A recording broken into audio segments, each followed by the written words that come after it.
Hey, hope you enjoyed the heart attack you just had. Okay, we're going to talk about R and K selected species right here. Hopefully you can see that properly. But what this says is R and K selection, and I've got percent of individuals surviving over time, and another graph, percent of individuals surviving over time. What we're going to start with is R, and I know you've seen it, okay?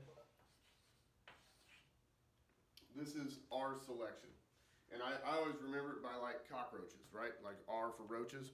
And what R selection is going to be a huge amount of offspring all at one time and a huge amount of mortality or death. Now, they have tons and tons of eggs, tons of offspring, but they don't parent at all. There's no parental care. There's way more than can survive. Predators just tee off on them, and they die at a very high rate. So that what it's going to look like, percent of individuals surviving over time is going to drop remarkably, right? As it's kind of like the Finding Nemo, right, where they laid like hundreds of eggs and only one survives, kind of like that. Or you've seen nature documentaries where thousands and thousands of sea turtles go up and they lay their eggs all at one time. They hatch all at once, and all the little baby sea turtles are trying to get down the beach, and stuff's just eating them left and right. Birds eating them, all sort of stuff's eating them. Coyotes, wolves, all sorts of just eating them up, the little babies, right? And some of them make it, right? So that's how this strategy works. There's going to be a huge amount of mortality or death at first, and then it's going to kind of level off. Alligators are this way. When I was working with alligators, one of the things that we noticed was that, well, some alligators don't protect their nests at all. You can walk right up to their nest. You can look them right in the face. They're sitting right there. You can jump up and down on their nest, dig it up. They don't care. After the babies hatch, everything eats baby alligators. Fish eat them, all sorts of gar, bass, all the birds, all different kind of herons and everything, all just eating baby alligators left and right. And the parents don't care at all. And the reason why is because there's a huge amount of mortality at first. But once a baby alligator gets to be about 3 feet long, there's really nothing out there that can eat it other than a bigger alligator. So then they do all right, okay? That's our strategy. K is going to be something like an elephant, okay? Uh, they don't reproduce a whole bunch all at once. So some years they may not give birth, the females may not give birth at all, and if they give birth, it's going to be one, and they're going to raise that baby for it's over a year of gestation. I think they raise them for 14 years, something like that, with very very close parental care. Other things like that are getting closer to us, like an orangutan. An orangutan, the baby is literally touching the mother. They're in that close of contact for 2 years before she even lets the baby even be like right here. That's the level of parental care. So that's a little bit different. Percent of individuals surviving stays high because there's so much parental care. And then as they age, then surviving starts to drop off because of old age and fights and things like that. Okay? Cockroaches don't fight each other. They don't have antlers, giant tusks, right? They're not fighting to the death over mates or anything like that. They just lay a whole bunch of eggs and run off. It's not the case here. Okay? They've got an offspring, very few offspring. They raise them, they take care of them. The whole group takes care of them. And you see this in orca whales, elephants, loads of things, where it's a group dynamic, a family dynamic that takes care of the offspring. And then they start to die from other reasons, not because of lack of parental care. So these are how the two graphs are going to look different. I'm going to erase this and then try to explain to you using carrying capacity how the two look different.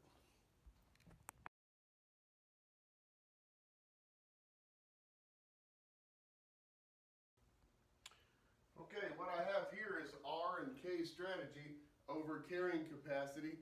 And this is where it's going to start to get weird, or confusing anyway, because in all wildlife science, then the variable for carrying capacity is written as K.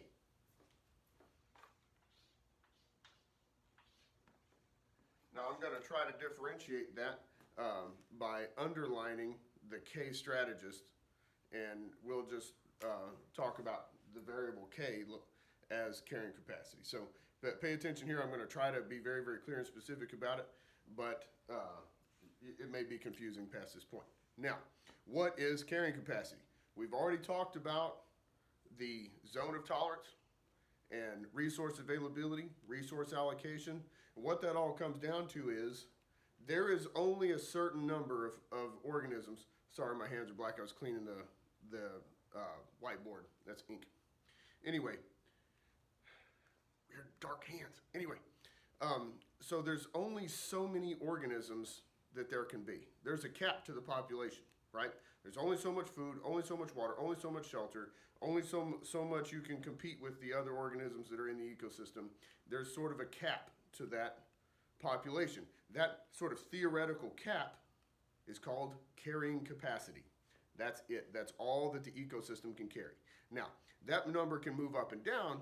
If we rebuild habitats, that number goes up. If we remove invasive exotics, that number goes up, right? If we make sure that there's water and food and we restore the plant life and everything else, then that number goes up.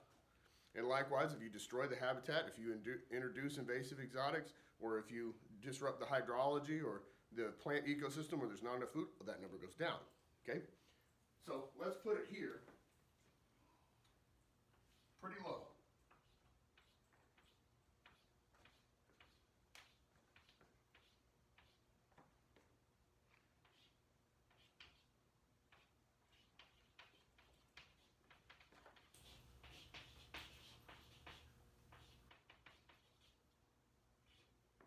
This is our theoretical sort of cap to the population is right here. It's pretty low.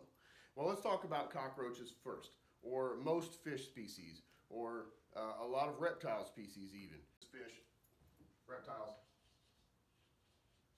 Okay. Those organisms are going to breed way over the carrying capacity. They're having, each female cockroach lays something crazy, like 40,000 eggs or something like that.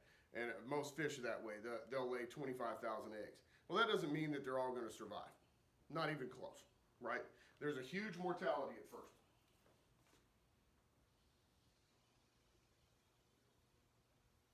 Okay? And then they're going to kind of oscillate above and below carrying capacity as it goes through time, right? And it will sort itself out, but there's a huge breeding population first. And here's the reason why.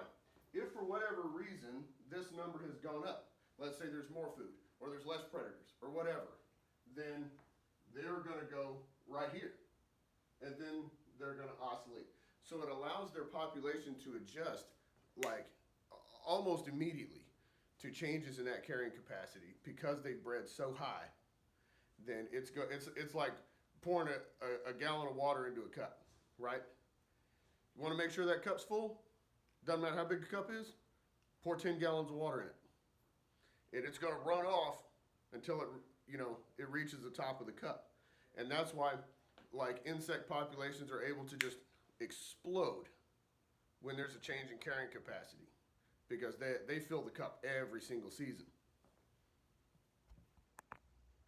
Okay, now let's talk about what you would see with a K-selected species. So that's going to be elephants, whales, some of the great cats, that sort of thing. Even some of the large open ocean fish like swordfish, that sort of thing, great white sharks. These huge organisms most of the time have parental care or community care, like again to reference elephants, orca whales, that sort of thing. They don't lay 40,000 eggs at a time. Their population is going to start off from the last breeding season somewhere around carrying capacity. Hopefully it's below carrying capacity. And they're not going to breed much. They may come over carrying capacity every now and then. They may stay under it for a while, and they just sort of oscillate right here around carrying capacity. And they tend to carry on pretty well. Let me go ahead and label that. This is a K-selected species. They tend to do pretty well in that because with a low breeding rate because there's so much parental care. But the real issue comes in if that carrying capacity has dropped a little bit for whatever reason, Again, it's typically loss of habitat or loss of food, because we are talking about huge organisms here, generally, usually speaking. Then if that carrying capacity has dropped down here,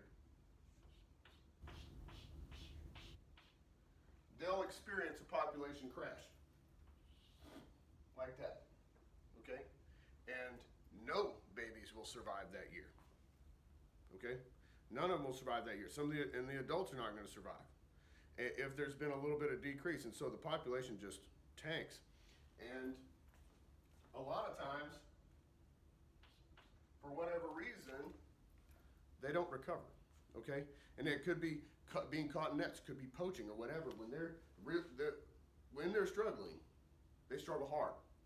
And there tend to be other factors that may not let that population come back. Maybe genetic bottleneck, maybe other human caused factors like boat traffic and poaching, whaling. Of course, when I say poaching, I'm talking about the illegal hunting of rhinos, tigers, elephants, that sort of thing. And a lot of times they don't come back at all, and that means that they're prone to extinction. A lot of these organisms, like some of the great whales, and even a lot of the minor whales, are entirely extinct, or they're threatened and endangered species because of this issue right here.